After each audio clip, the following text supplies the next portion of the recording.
good morning on a rainy morning here in Xenia at Dayton Hamvention. I'm Josh Johnston. I'm the Director of Emergency Management for ARRL, and been working pretty hard over the last couple of years trying to get some things moving and get some things going, and excited about some things that we've got going on. We've gotten made a lot of progress in the last year and a half, 2 years.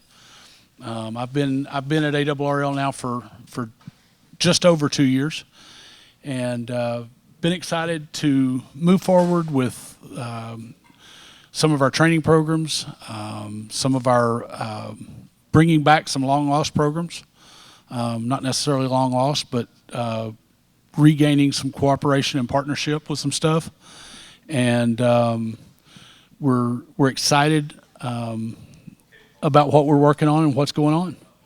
So today we're going to give you some updates from the ARES side, and then we're happy.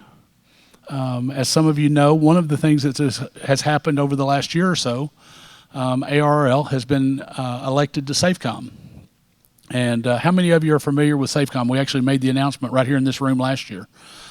So I am the new ARRL representative to SAFECOM, working with CISA on the SAFECOM program, and with SAFECOM. And we've got 2 reps from CISA going to be here with us today to talk about SAFECOM, talk about what they're doing at CISA right now and some of the updates with their programs. And then we're going to talk together about building relationships and working together, which I think is one of the most important things that we can do as volunteers at the local levels. If you're not building relationships ahead of time, you're really missing the first step that really needs to be taking place. Because if the first time you meet somebody is during an emergency, you're already behind the curve on what they need from ARES volunteers. So first of all, let's talk a little bit about some of the things that we've been working on behind the scenes, and some of the things that we're going to see going forward. And then I'm going to turn it over to these guys, let them give their updates. So there's been a lot that we've been working on, and training has been a lot of it. As some of you have seen, we have released the MCOM new basic MCOM course and the intermediate MCOM course are now both released. They're both available on the website. At the Learning Center, they're intended at this point for online, as an online course. We are working to develop a usable, and they are PDFs, so there is a way to do it now with working with us, that once a field instructor has completed those courses, those field instructors that are already in place will be allowed to teach those courses in the field. And we encourage so. We also will allow people to use, for instance, in their state, those pieces of those courses as part of their training at the state level or section level. We are in development of the advanced course. We are in the process of building out that advanced course, and we're excited about that. The advanced course is going to take a deeper dive into individual technical aspects of the ARES program and radio operations. And I think one of the areas that we can concentrate on at ARRL with ARES is teaching operators to be good operators, or giving material for you as mentors already in the field to bring up someone new, but to give you resources to help teach good operators. But one of the things we've got to realize when we go in and are working with a served agency is they have needs other than just talking on a radio. And we've got to be willing and be able to adapt to whatever their needs are. If they need somebody to help them with a network, then we should be able to help them with a network. If they need somebody, because what else do we bring as amateur radio operators other than just radio skills? The majority of the room has a huge technical impact. You've got technical background, you understand technology, you understand some of the ins and outs way more than I do. One of the other things that we can bring to the table is a attitude of cooperation. I have seen, and I'm ashamed to say I've seen, people walk into the room and say, I'm with amateur radio, I'm in charge of communications. No, you're not. Because ultimately, they are still in charge of communications. You may be there to provide them assistance in communications, but they are in charge of communications. Remember, we call them a served agency because they are the agency we're serving. They are the agency we are working with and working for once you step into their facility or onto their scene or into their situation. We train together as a group of ARES. We train together as a team. We train together in how we do what we do. We mentor each other. We protect each other. We support each other. But once we get on scene, we're then working for them. And that is one of the things that we're working on, is building that relationship at the national level to where we can be a model and an example at the state and the local level as to how this can best work. One of the other things that I'm excited about, and I see one of the stars of the group sitting in the room right now, we're working with NTS and the new NTS 2.0 to bring that back as an option. Is it the first option during most events? Maybe not. But it's still an option. And if we can build a model and work with our traffic handlers around the country to do multitude of different types of traffic, there may be other ways to get it there faster, and that may be the preferred method most of the time. But there are other times that other method may not be working, and your only option is NTS, is traffic.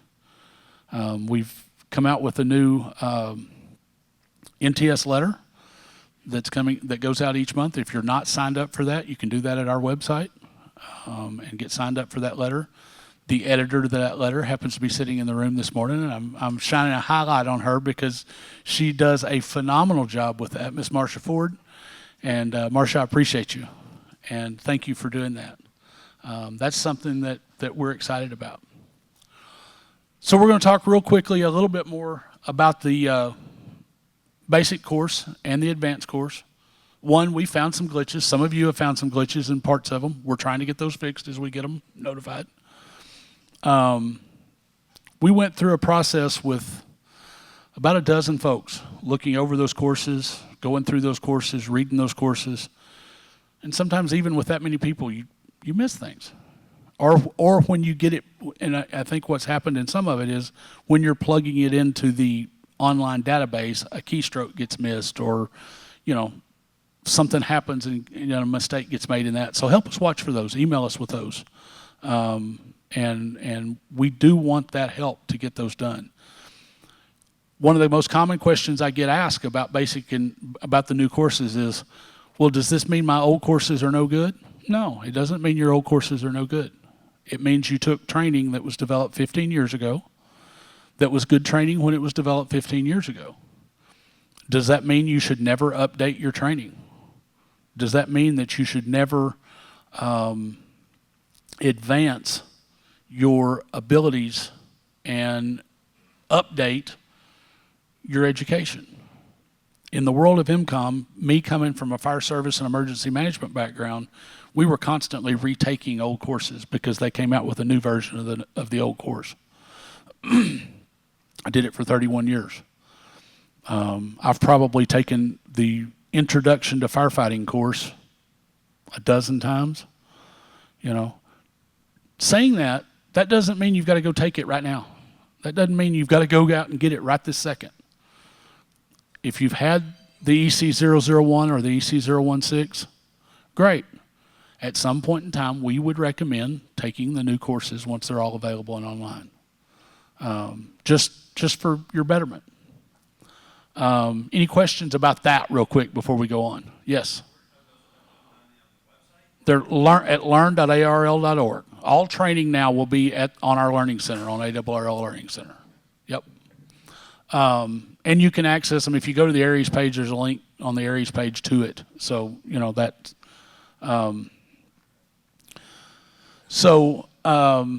The courses have been a big change. One of the things that I started immediately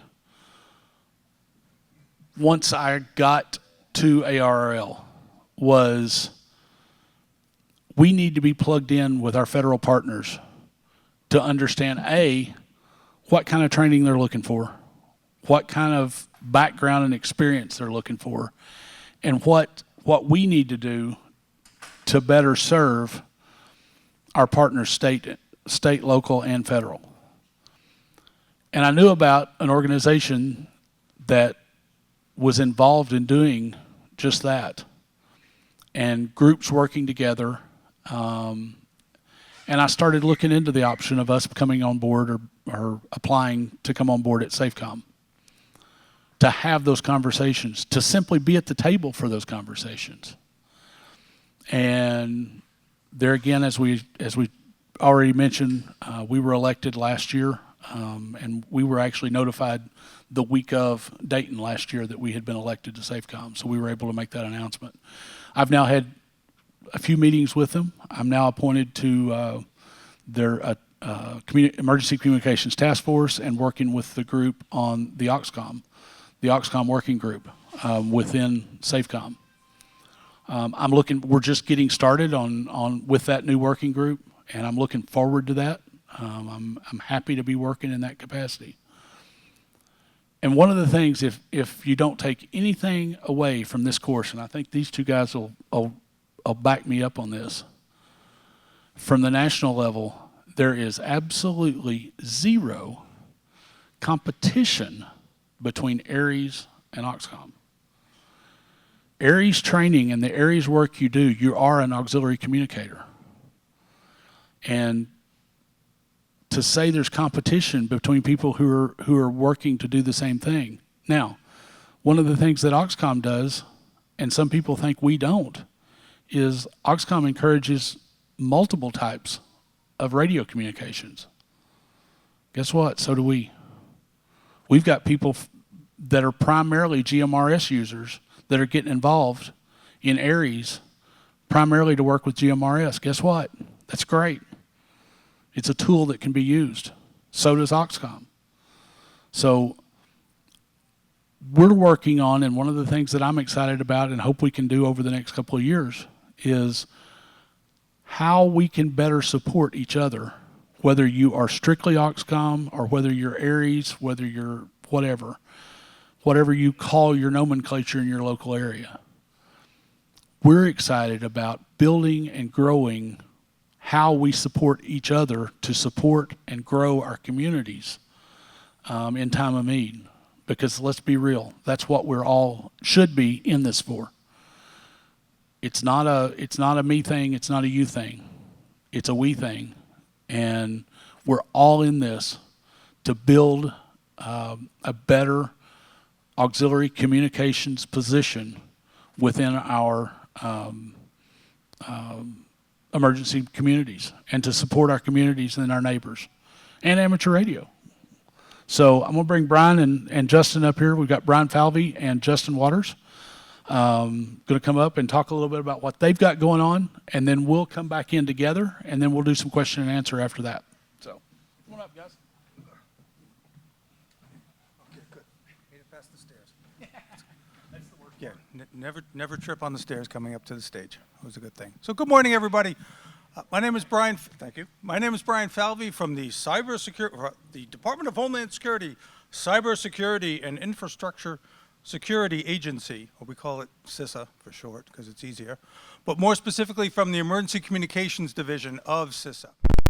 We're here in partnership with our new SAFECOM partner, the American Radio Relay League. So we have partnered with the ARRL and brought them on board to SAFECOM to help strengthen our partnerships with the emergency communications folks. So what, in a nutshell, I think someone had raised their hand, a couple of people had raised their hand, that they knew about SAFECOM. Thank you very much. Not many folks outside of the public safety arena do.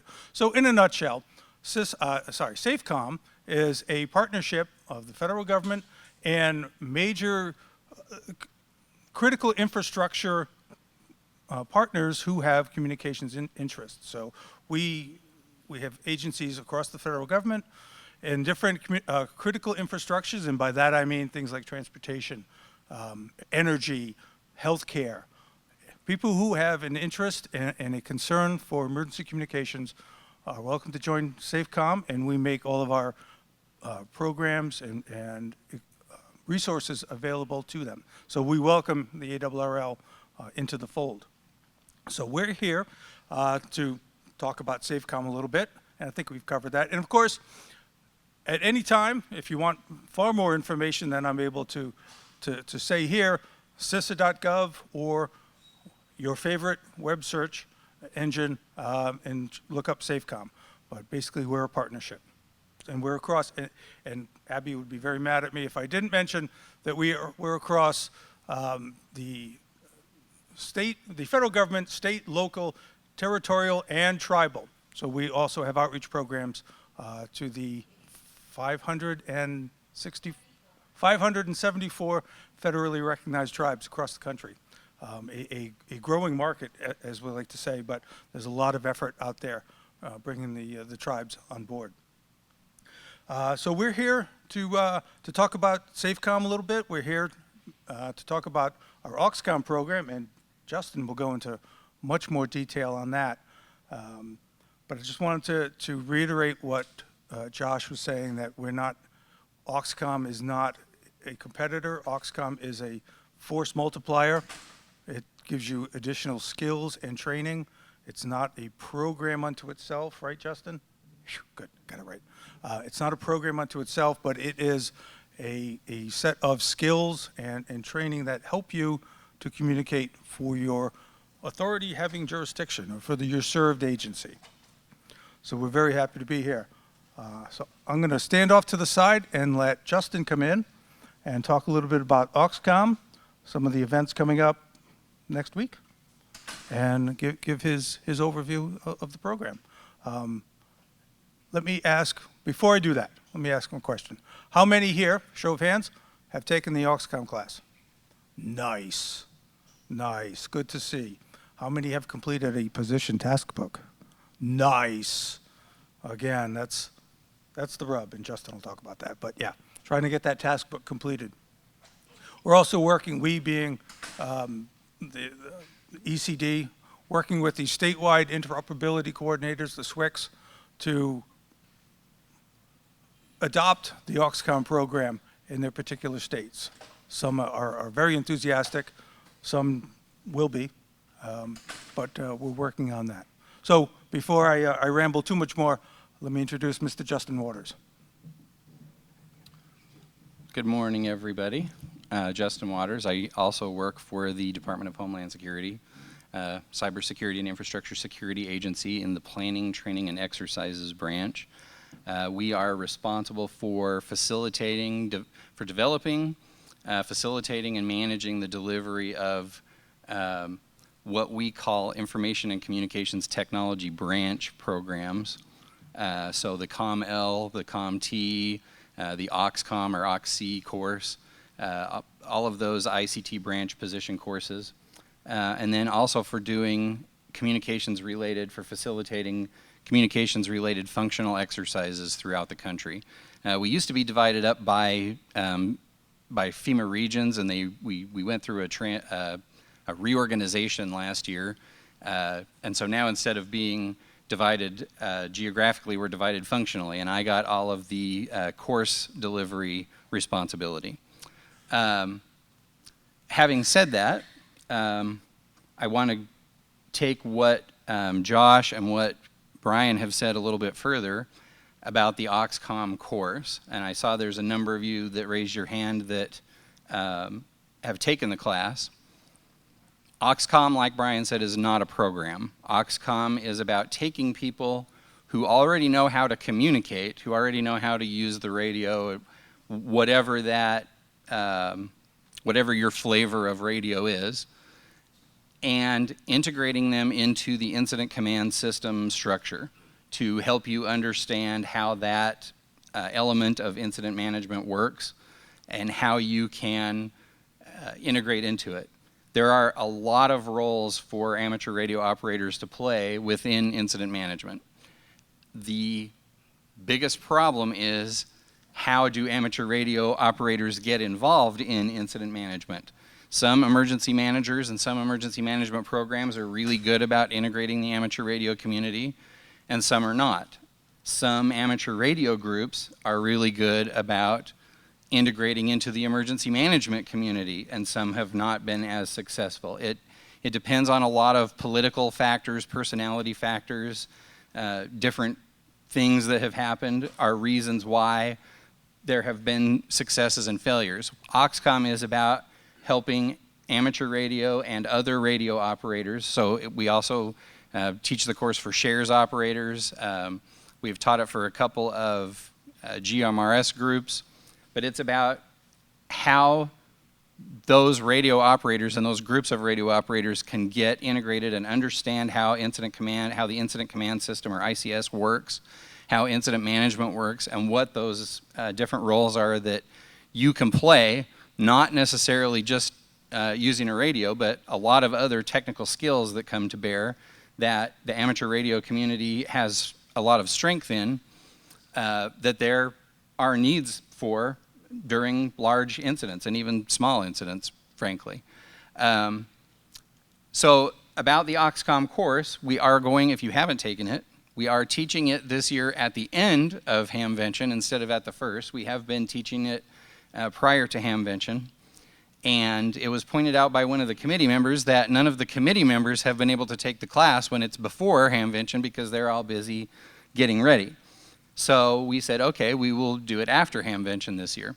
I do still have seats available. If anybody is interested, the class is Monday, Tuesday, half the day Wednesday. It will be,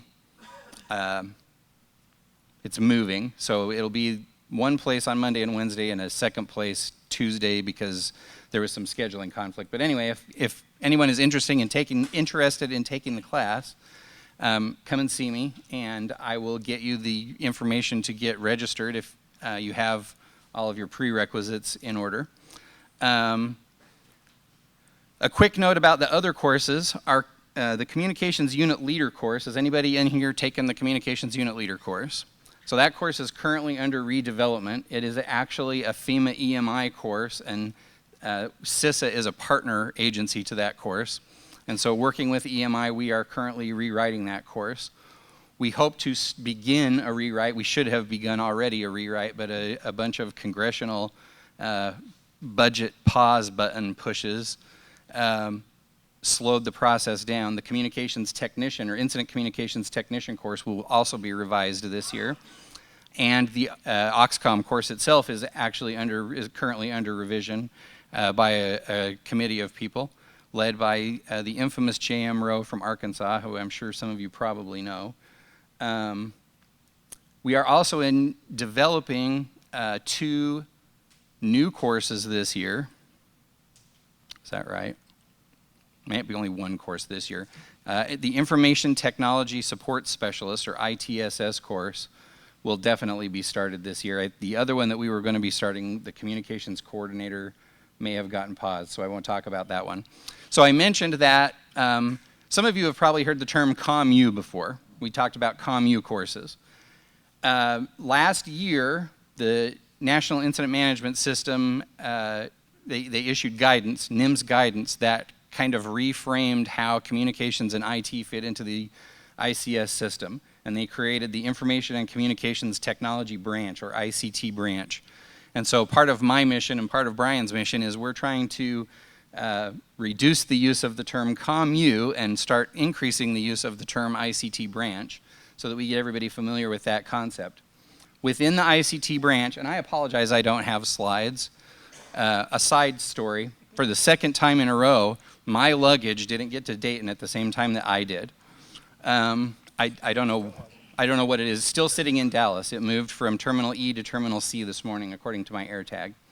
Or I would have slides. Anyway, The ICT branch consists of what you all would recognize as the old familiar communications unit that has a COML and COMTs and radio operators and OXCs. And then we have the Information Technology Services Unit, which has the ITSL, or Information Technology Services Unit Leader, and several positions underneath that individual. And then also within the ICT branch is the Cybersecurity Unit, which is at this point in time theoretical, because we have, we're still working on direction on how that's going to go. I'll leave it at that.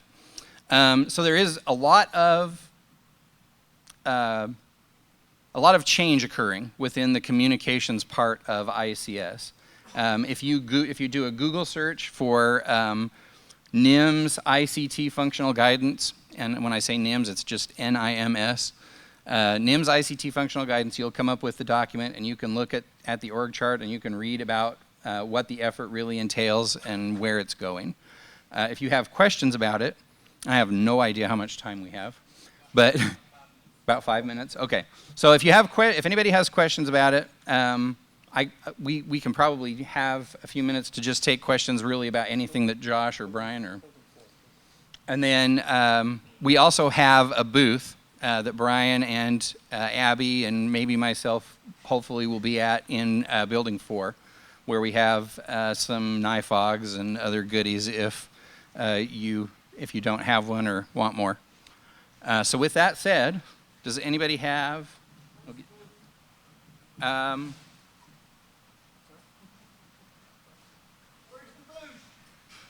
Building 4. I apologize if I appear as though I've seen a ghost, because I have in fact just seen a ghost.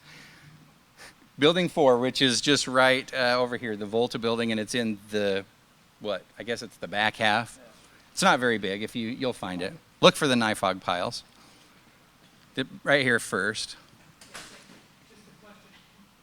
Once the new COML course and the new OSCOM course, the instructors, are they going to have to recertify the TSOs? So current COML instructors will have to recertify, and there is a process that has not yet been identified for what that will be yet. We're still, that actually is EMI's, the train the trainer thing is their process, and they're still working on it, and I don't know exactly what that's going to look like yet. But I have been assured that it will not be difficult and will not require in-person attendance, but we are the government, in fact, so it could change. As far as OXCOM goes, I would imagine that there will be there will also be some recertification process for instructors, but a lot of that will depend on how much the material changes. And right here. Are you requiring that students of the OXCOM course have agency support or There needs to be some level of agency support, and I can clarify, because that is a really loaded question. I can clarify that offline if you want. But we do like individuals that are taking the OXCOM class to be affiliated with some agency. Does ARES count if that agency? It would depend on if your ARES group is affiliated with an agency or not. That's why I say it's a loaded question. The reason I ask is that sometimes an agency will take the fact that you've taken the OXCOM course as signs of your dedication, and you're expecting to have it before they give you the support. And it's kind of a chicken and an egg problem. And so really, in that case, what we would ask for is an email from the agency that says, we support you taking the class. It honestly doesn't need to say, for my purposes, it doesn't really need to say any more than that, as long as it's from an emergency management agency or a local public safety agency. And this is a prime example of some of the conversations we're having. So, who knows? There may be something change in some of that down the road, but we support this. Can you just highlight for maybe those that are not aware of the public safety app on iPhone and Android, public safety library? Yes. So there's actually 2 or 3 apps. The app that he was just talking about is called Public Safety Library. It's available on iOS and Android both, and it will allow you to download and keep within that one app the NIFOG, the OXFOG, any of the state field interoperability guides that are not password protected. You can download into that app and keep them in one place. They are stored locally on the device, so once you have downloaded it into your library, you do not need to have any connectivity to be able to view it on your device. You just have to have a charged battery. You can also download both the NIFOG and the OXFOG as individual apps separately from Public Safety Library, but there's a reappropriation of responsibility over the apps and things right now within CISA. And so I don't know how long those individual apps will be available, and you will only be able to get them on Public Safety Library. So I recommend Public Safety Library as the way to do it, and that just kind of keeps it all in one place, and you don't have a bunch of different apps on your device that you have to look through. Three things. First one is, Hang on. Can you ask them these questions? We really are at a hard cut on time. And I just want to throw in a couple of things, but we do have another forum starting in here in about 10 minutes.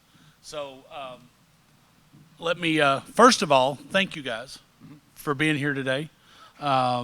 And they are available over in Building 4. I'm available here in Building 2 for further questions, further conversation and discussion. And then we may be together at one or the other of the booths at some point in time today as well. I know I'm going to try to make it over to Building 4, so there may be a time when you can catch us all together and we can talk about some stuff. But feel free to go by, visit, talk. One of the things that Justin brought up, and I was glad that he gave me a segue. One of the things that I want to emphasize is one of the things as our new task book comes out, because I failed to mention this, the new ARES task book will be out within the next month or so. Right now it's just me and a committee that's working on it. The committee has said what needs to go into it. I've just got to get it implemented. But I've been extremely busy the last few months. So once I get the time, we will hopefully within the next month have the new task book in, the ARES task book. One of the things that you're going to notice in the ARES task book is there is an emphasis on NIMS compliance, on your ICS courses. By level 2, they're going to be required 100, 200, 700, and 800. Those are all online courses. Even a local emergency management agency is required by law to be NIMS compliant. If their volunteers that are coming in to assist them are not NIMS compliant, they are not NIMS compliant. And they have no choice but to require volunteers to have those basic ICS courses. So therefore, if we want to be volunteers within their organization, we have to have those courses. So I thank you all for being here today. We've got a great presentation coming up after this, and look forward to seeing all of you. And last word, but I thank you all for being here. Brian? Thank you so much. It is an honor to be here. And also, as was mentioned, please come see us in Building 4. We have some NIFOGs for folks, for those that haven't seen one before. And we also have some information on our other programs, because we are the cybersecurity agency. We are America's Cyber Defender, is our tagline. So we have some other information on programs that we have to help keep you safe, because it's a scary world out there on the internet. So thank you very much. Thank you all.